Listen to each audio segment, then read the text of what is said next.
the first thing we need to do is add photos. And there's a few ways that we can do this. The first way I think is a little more straightforward and simple, is you can go up here to the drop-down menu of workflow, and you can simply add photos. And that'll bring up this dialog box where you have your photos, or you need to navigate and find your photos. The second way is over here, on the upper left, and it brings you to the same dialog box where you can select your images. And the third way is using the console and running a script, and you'll learn about that later on. So I'm going to go ahead and add these photos, and you're going to select all the photos. You can add individual ones if you want, but go ahead and click the top one here, scroll down. I'm going to hold Shift, click this one down as well, and open. And you might get this warning for some of your photos that you import. And this is basically saying, hey, warning, when you took these cameras, you might have had an automatic zoom or autofocus on, whether you're using a DSLR camera or your smartphone camera. So it's kind of recommended not to do that with a variable zoom. But we know these images are okay, so you go ahead and press OK and ignore that. But that's good to know for the future. After you import these images, you already see that they are automatically added into your first chunk. We said in the previous video, this is kind of just like, this is your mini project within this entire file. So you have all the cameras here, and you can double click and you see the photos. Okay, it worked. You'll notice next to your images, it'll have an NA, or some may even say NC. The NC stands for not calibrated, and the NA simply stands for not aligned. And so you don't need to worry about that right now. So to align our images, we're simply going to go up to the workflow drop-down menu here and find align photos. And so Metashape is really nice that all of these steps are organized up here. So the first one that is only highlighted is align photos. And this is where you're going to get the dialog box with all the settings that you can tell Metashape how you want to align your photos to get your sparse cloud or type 1 cloud. So to explain it simply, the photo alignment process is the first step of reconstructing your object or objects in the photos. So this will produce what's called a sparse cloud or a point cloud. So we have this box open, and this is where we're going to play with some of the settings. So in the first group here, under accuracy, you'll see that there's anywhere from highest to lowest accuracy.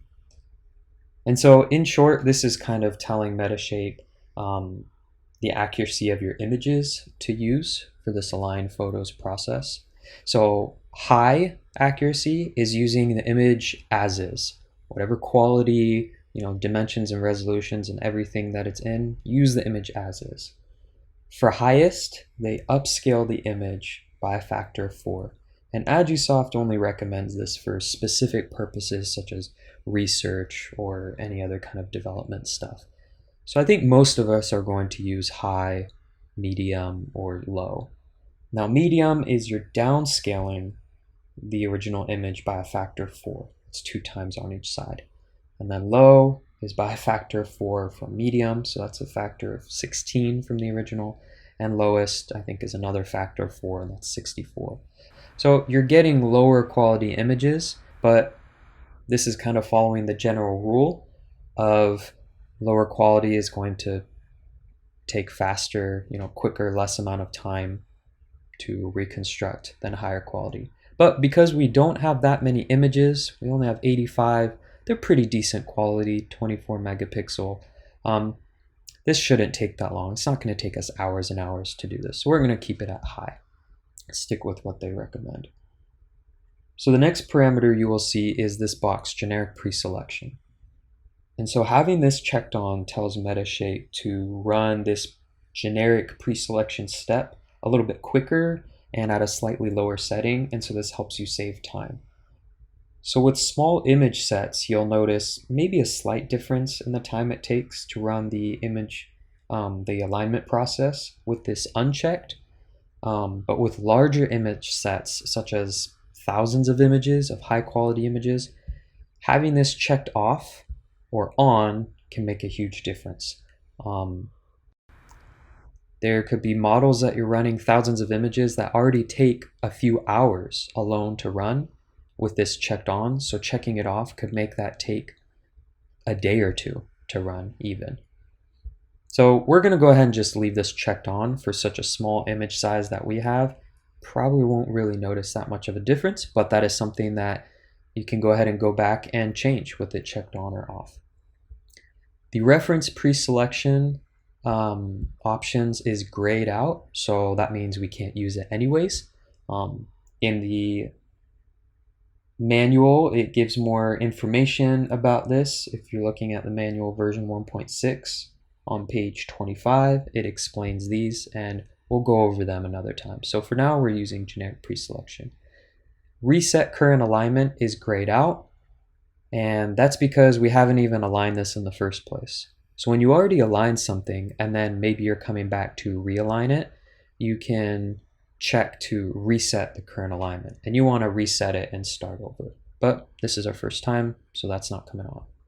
The next box in these advanced settings are your key point, tie point, and a few other settings. And these are some of your most important settings as well. Now, key points in general, for those of you who are just learning this, these are the points that Metashape is telling to look for in each image. So you're going to say, hey, in each image, look for 40,000 key points, key features in each image. And then between those images of those potentially 40,000 points, I want you to tie them together or match 4,000 of them. And that's the tie point limit. And so Agisoft recommends anywhere from 20,000 to 60,000. And for tie point limits, anywhere from 1 to 10 to 20,000.